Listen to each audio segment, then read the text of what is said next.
Right, so if you have a lot of foot issues, then it's worth seeing a podiatrist just so they can check the structure of your foot and how you're loading when you're walking. Otherwise, there's a few things you can look for when you're choosing a new shoe.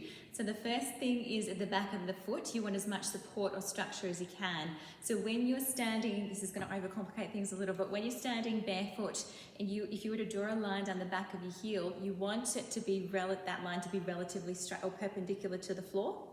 But often it'll be tilted to one side. So a shoe with good or enough structure is going to correct you and center you a bit more straight. Then you also want this to be nice and firm, so you don't want to be able to squish that. That should be fairly supportive. With the heel itself, this gets tricky. So a running shoe, in my opinion, tends to have too much of a heel. So it makes us contact with our heel rather than in the midfoot. So you're almost slowing down before you speed up.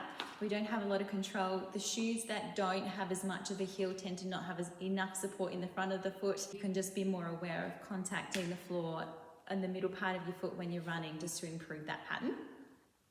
Otherwise, if you're walking in heels, high heels all the time, just being aware that it's pushing, as you know, you can feel it, it's pushing the weight down to the front of your foot, and you're then compensating or changing the load through your knee and your hip.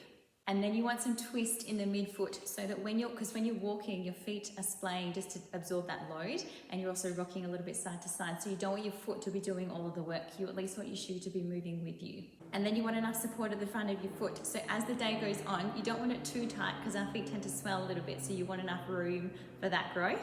But you want enough support so that your feet aren't swimming at the front, because otherwise you're overworking with your toes trying to grasp. And then this flex at the base of your toes, because if that's too rigid, then when you're walking, you're going to be compensating by bending more at your knee or your hip.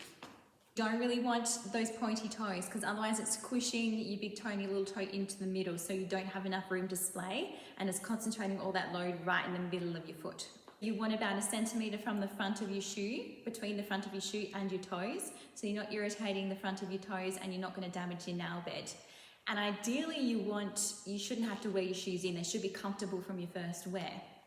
Then your arch support depends on the person. So some people don't, you just need a good shoe, and some people need a little insert, and then some people need your custom, really rigid supports. So it just depends on how you're loading your foot and how much control you can get from that rolling in, if you are rolling in. Steel caps could be tricky because they can be quite heavy and they don't tend to be good at shock absorption. So they're getting much better, but people can find they're getting stiff in their ankles and overworking their knees or their hips.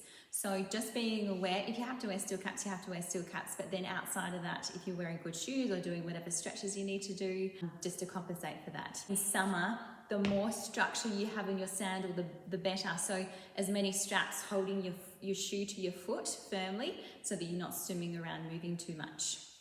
And that is how you have happy feet.